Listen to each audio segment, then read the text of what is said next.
ನೋಡಿ, ಇದು ಸದ್ಯದ ಸ್ಥಿತಿ. ಟಿವಿಕೆಗೆ ಬೆಂಬಲ ನೀಡಲಿಕ್ಕೆ ಕಾಂಗ್ರೆಸ್ ಮುಂದಾಗಿದೆ. ಇದ್ರ ಬಗ್ಗೆ ಚರ್ಚೆ ಆಯ್ತು. ಇಲ್ಲಿ ಕಾಂಗ್ರೆಸ್ ಟಿವಿಕೆ ಜೊತೆಗೆ ಚರ್ಚೆ ಮಾಡ್ತಾ ಇದೆ ಅನ್ನುವಂಥ ಮಾತುಗಳು ಕೇಳಿ ಬರ್ತಾ ಇದೆ. ಯಾಕಂದರೆ ನಿರಂತರವಾಗಿ ರಾಹುಲ್ ಗಾಂಧಿ ಕೂಡ ಸಂಪರ್ಕದಲ್ಲಿದ್ದರು ಅನ್ನುವಂಥ ಮಾತು. ರಾಹುಲ್ ಗಾಂಧಿ ಅವ್ರ ಬಗ್ಗೆ ತುಂಬ ಸಾಫ್ಟಾಗಿ ಮಾತಾಡಿದ್ರು ಅನ್ನುವಂಥದ್ದು. 106 ಸ್ಥಾನಗಳಲ್ಲಿ ಮುನ್ನಡೆಯನ್ನು ಕಾದುಕೊಂಡಿದೆ. ಬಹುಶಃ ಒಂದು 5-6 ಸ್ಥಾನಗಳು ಮೇಲಕ್ಕೆ ಏಳಬಹುದು ಅಥವಾ ಕಡಿಮೆ ಕೂಡ ಆಗಬಹುದು, ಪ್ರಶ್ನೆ ಬೇರೆ.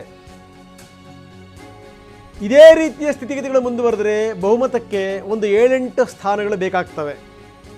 ಹೀಗಾಗನೇ ಕಾಂಗ್ರೆಸ್ ಟಿವಿಕೆ ಜೊತೆ ಮೈತ್ರಿಗೆ ಒಲವನ್ನು ತೋರಿಸ್ತಾ ಇದೆ ಅನ್ನುವಂಥದ್ದು. ನೋಡೋಣ ಏನಾಗ್ಬೋದು ಅನ್ನುವಂಥದ್ದು. ನೋಡೋಣ ಚಂದ್ರಶೇಖರ್, ಕೊನೆಯದಾಗಿ ಏನಂತೀರಿ? ದೊಡ್ಡದಾಗಿ ಏನು ಇವರು ಇಂಡಿಯಾ ಅಲಯನ್ಸ್ ಅಲ್ಲಿ ಅತಿ ದೊಡ್ಡ ಪಾರ್ಟ್ನರ್ ಇದ್ದಿದ್ದೇನೆ, 3ನೇ ಅತಿ ದೊಡ್ಡ ಪಾರ್ಟ್ನರು ಡಿಎಂಕೆ. ಸೊ ಇವರು ಅಧಿಕಾರಕ್ಕೋಸ್ಕರ ನೀವು ಡಿಎಂಕೆನ ಜೊತೆಲಿರೋನ್ ಬಿಡ್ತಾರೆ, ಅಧಿಕಾರಕ್ಕೋಸ್ಕರ ನಿಮಗೆ ಆಮ್ ಆದ್ಮಿ ಪಾರ್ಟಿನ ಬಿಡ್ತಾರೆ, ಅಧಿಕಾರಕ್ಕೋಸ್ಕರ ನಿಮ್ಗೆ ಇದರಲ್ಲಿ ತೇಜಸ್ವಿ ಯಾದವ್ನ ಮುಳುಗಿಸ್ತಾರೆ, ಅಲ್ಲಿ ಈ ಮಮತಾ ಬ್ಯಾನರ್ಜಿಗೆ ಬಿಡ್ತಾರೆ ಅಂತ ಹೇಳಿದ್ರೆ ಈ ಪಕ್ಷದ ಜೊತೆಗೆ ಯಾರು ಹೋಗ್ತಾರೆ ಅಂತಕ್ಕಂಥದ್ದು ಮುಂದಿನ ದಿನಗಳಲ್ಲಿ ಬಹಳ ಇಂಪಾರ್ಟೆಂಟ್ ಆಗುತ್ತೆ. ಹೇಳಿದ್ನಲ್ಲ, ಇಂಡಿಯನ್ ಪೊಲಿಟಿಕಲ್ ಮ್ಯಾಪ್ ಬಿಟ್ಟಿದ್ರೆ ನಾವು 80 ಸೀಟ್ ಕೊಡಕ್ ರೆಡಿ ಇದ್ರು, ಹೋಗೋದಾಯ್ತು. ಆ ನಿಯತ್ ಇಟ್ಕೊಂಡು ಡಿಎಂಕೆ ಜೊತೆ ಇದ್ವಿ ನಾವು. ನೀವು ನಿಯತ್ ಇಟ್ಕೊಳ್ಳಿಲ್ಲ. ಕಡೆ ಕ್ಷಣದವರೆಗೂ ಕೂಡ ರಾಹುಲ್ ಗಾಂಧಿ ಡಿಎಂಕೆ ಜೊತೆ ಹೋಗಿ ಇಷ್ಟಪಟ್ಟಿಲ್ಲ. ಕಡೆಗೆ ಸೋನಿಯಾ ಗಾಂಧಿ ವಿಡಿಯೋ ಕಾಲ್ ಮಾಡಿಬಿಟ್ಟು ಮೀಟಿಂಗ್ ಮಾಡಿ ಜೊತೆಗೆ ಇದು ಮಾಡಿದ್ದು. ಅದಾದ್ಮೇಲೆ ಕೂಡ ಒಂದೇ ಒಂದು ಪ್ರಚಾರ ಮಾಡಲಿಲ್ಲ ಸ್ಟಾಲಿನ್ ಜೊತೆಗೆ ಹೋಗಿ. ನೋಡಿ, ವೆಸ್ಟ್ ಬೆಂಗಾಲ್ ವಿಚಾರಕ್ಕೆ ಬಂದ್ರೆ ಅವಾಗಲೇ ಮಾತಾಡ್ಬೇಕಾದ್ರೆ ಒಂದು ವಿಷಯ ಮಟ್ಟಿದೆ. 2 ವಿಚಾರಗಳು. ಒಂದು, ನಾವು ಸರ್ಕಾರಿ ನೌಕರನ್ನ ಮಾತಾಡಿಸಿದಾಗ. ಎರಡನೇದು, ಹೆಣ್ಮಕ್ಳನ್ನ ನೀವು ರಸ್ತೆಯಲ್ಲಿ ಕೇಳಿದ್ರೆ ಉತ್ತರ ಹೇಳಲ್ಲ, ಮನೇಲಿ ಯಾರನ್ನ ಪರಿಚಯಸ್ಥ ಜೊತೆ ಕೊಟ್ಟು ಒಳಗಡೆ ಕೇಳಿದ್ರೆ ನಿಮ್ಗೆ ಉತ್ತರ ಬರ್ತಿತ್ತು. ಅದನ್ನೆಲ್ಲ ನೋಡ್ಕೊಂಬಂದು ಹೆಣ್ಮಕ್ಳ ವಿಚಾರ ಇದನ್ನ ಮಾಡಿದ್ರೆ ಅವಾಗಲೇ ಹೇಳಿದ್ವಿ ಬಿಜೆಪಿ 175+ ಬರುತ್ತೆ. ಅವಾಗ ಇನ್ನೊಂದು ಮಾತು ಹೇಳಿದೆ, ಯಾವುದೇ ಕಾರಣಕ್ಕೂ ದೀದಿ 99+ ದಾಟಲ್ಲ, 100 ದಾಟಲ್ಲ ಅಂತೇಳಿ ಅವತ್ತು ಫೆಬ್ರವರಿಯಲ್ಲಿ ಮಾತಾಡಿದೆ. ಈಗ ಅದನ್ನೇ ಸತ್ಯ ಆಗ್ತಿದೆ.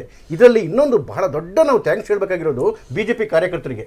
2021ರಲ್ಲಿ ಅಷ್ಟು ದೊಡ್ಡ ಮಟ್ಟದ ಏನು ಕೊಲೆಗಳು ಅದನ್ನು ಮಾಡಿದ್ರು ಕೂಡ ನಮ್ಮ ಕಾರ್ಯಕರ್ತರು ಹಿಂಜರಿಲಿಲ್ಲ. ಮನೆಯಿಂದ ಆಚೆ ಕಡೆಗೆ ಹೋದ್ರೆ ಬದುಕ್ತಾರೋ ಇಲ್ವೋ ಅಂತಕ್ಕಂಥ ಪರಿಸ್ಥಿತಿ ಇದ್ದಾಗಲೂ ಕೂಡ 5118 ಕುಟುಂಬಗಳು ರಾಜ್ಯ ಬಿಟ್ಬಿಟ್ಟು ಓಡೋದ್ರೂ ಕೂಡ ಬಿಜೆಪಿ ಕಾರ್ಯಕರ್ತರು ಎಷ್ಟು ಕೆಲಸ ಮಾಡಿದ್ರು ಅಂತ ಹೇಳಿದ್ರೆ, ನಾನು ಹೇಳಿದೆ ಆಗಲೇ 64 ಕಾನ್ಸ್ಟಿಟ್ಯೂನ್ಸಿಲಿ ನಮ್ಮ ಬೂತ್ ಏಜೆಂಟ್ಗಳು ಒಳಗಡೆ ಹೋಗಿಬಿಟ್ಟಿರಲಿಲ್ಲ ಲಾಸ್ಟ್ ಟೈಮು. ಅದಾದಮೇಲೆ 1118 ಇದು ಬೂತ್ಗಳಲ್ಲಿ ನಮಗೆ ಏಜೆಂಟ್ಗಳೇ ಇರಲಿಲ್ಲ. ಆದರೆ ಈ ಬಾರಿ ಪ್ರತಿ ಬೂತಲ್ಲಿ ಕನಿಷ್ಠ 2 ಬೂತ್ ಲೆವೆಲ್ ಮೀಟಿಂಗ್ಗಳಾಗಿದೆ. ಪ್ರತಿ ಬೂತಲ್ಲಿ 80,719 ಬೂತ್ ಇದೆ. 80,719 ಕೂಡ ಕನಿಷ್ಠ ಬಾರಿ 2 ಮೀಟಿಂಗ್ಗಳಾಗಿದೆ. ಪ್ರತಿ ಮನೆಯನ್ನ ಕನಿಷ್ಠ ಬಾರಿ 4 ಬಾರಿ ನಮ್ಮ ಕಾರ್ಯಕರ್ತರು ಮುಟ್ಟು ಬಂದಿದ್ದಾರೆ.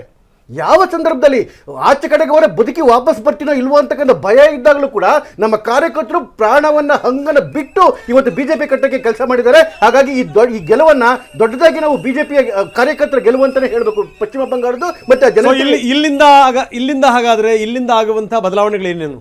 ಅಲ್ಲ, ಖಂಡಿತ ಒಂದು ಇಡೀ ದೇಶದಲ್ಲಿ ಯಾವ್ಯಾವ ಬದಲಾವಣೆಗಳು 2014ರಿಂದ ಆಗ್ತಾ ಬಂತು. ಅದು ಕೆಲವು ಕಾರಣಗಳಿಗೋಸ್ಕರ ಪಶ್ಚಿಮ ಬಂಗಾಳದಲ್ಲಾಗಿರಲಿಲ್ಲ. ಇದೇ development, national development, women security, ಸಬ್ಕಾ ಸಾಥ್ ಸಬ್ಕಾ ವಿಕಾಸ್ ಎಲ್ಲವೂ ಕೂಡ ನಿಮಗೆ ಪಶ್ಚಿಮ ಬಂಗಾಳದಲ್ಲಿ ಆಗ್ಲಿಕ್ಕೆ ಶುರುವಾಗುತ್ತೆ. ನೋಡಿ, ಪಶ್ಚಿಮ ಬಂಗಾಳದಲ್ಲಿ ನರೇಗಾನ ಒಳಗಡೆಗೆ ಬರ್ಲಿಕ್ಕೆ ಬಿಟ್ಟಿರಲಿಲ್ಲ ಮಮತಾ ಬ್ಯಾನರ್ಜಿ.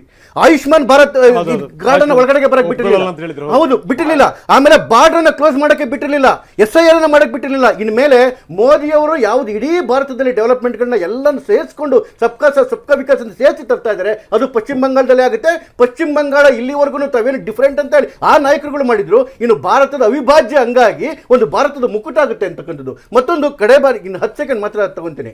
ಕರ್ನಾಟಕದ ವಿಚಾರಕ್ಕೆ ಬಂದರೆ ರಂಗನಾಥ್, ರವಿಕುಮಾರ್ ಜಿ ಹೇಳಿದ ಮಾತಿಗೆ ನಾನು ಪುಷ್ಟಿ ಕೊಟ್ಟಾಗ ಹೇಳ್ತೀನಿ. ಇಲ್ಲಿ ಇದು ಗೆದ್ದಿದ್ದಲ್ಲ, ಇವರು ಕೊಂಡ್ಕೊಂಡಿದ್ದು ಗೆಲುವನ ಅಂತ ಹೇಳಿದ್ರಲ್ಲ. ಯಾಕೆ ಅಂತ ಹೇಳಿದ್ರೆ 2024ರ ಲೋಕಸಭಾ ಚುನಾವಣೆಯಲ್ಲಿ 19 ಸೀಟ್ ಗೆಲ್ತು NDA. ಆಗ 142 ಕಾನ್ಸ್ಟಿಟ್ಯೂನ್ಸಿಗಳಲ್ಲಿ ನಾವು ಲೀಡಲ್ಲಿದ್ವಿ. ಸರ್ಕಾರ ಬಂದು ಕೇವಲ 1 ವರ್ಷ ಆಗಿತ್ತು, ಅಷ್ಟು ಜನಕ್ಕೆ ಅಸಹನೆ ಶುರುವಾಗಿತ್ತು. ಇದೇ ಬಾಗಲಕೋಟೆನಲ್ಲಿ 22,300 ನಮಗೆ ಲೀಡ್ ಬಂದಿತ್ತು ಲೋಕಸಭಾ ಚುನಾವಣೆಯಲ್ಲಿ. ಹೀಗ್ಯಾಕೆ ನಮಗೆ ಸೋಲಾಗ್ಲಿಕ್ಕೆ ಸಾಧ್ಯ ಅಂದರೆ ಸರ್ಕಾರ ಇದನ್ನು ಕೊಂಡ್ಕೊಂಡಿದೆ ಬಿಟ್ಟರೆ, ಜನಗಳನ್ನ ಇದು ಮಾಡಿದೆ ಬಿಟ್ಟರೆ ಇದು ಬಿಜೆಪಿಯ ಸೋಲಲ್ಲ. ಹಾಗಾಗಿ ಇದು ಬಿಜೆಪಿಗೆ ಸೋಲಾಗ್ಬಿಟ್ಟಿದೆ ಅಂತ ಅಲ್ವೇ ಅಲ್ಲ. ನೀವೊಬ್ರು ಯಂಗ್ ಎನರ್ಜೆಟಿಕ್ ಇದ್ದಾಗ ಈ ರೀತಿ ವಿಶ್ಲೇಷಣೆ ಮಾಡಬಾರ್ದು. ನೋಡಿ ಸರ್,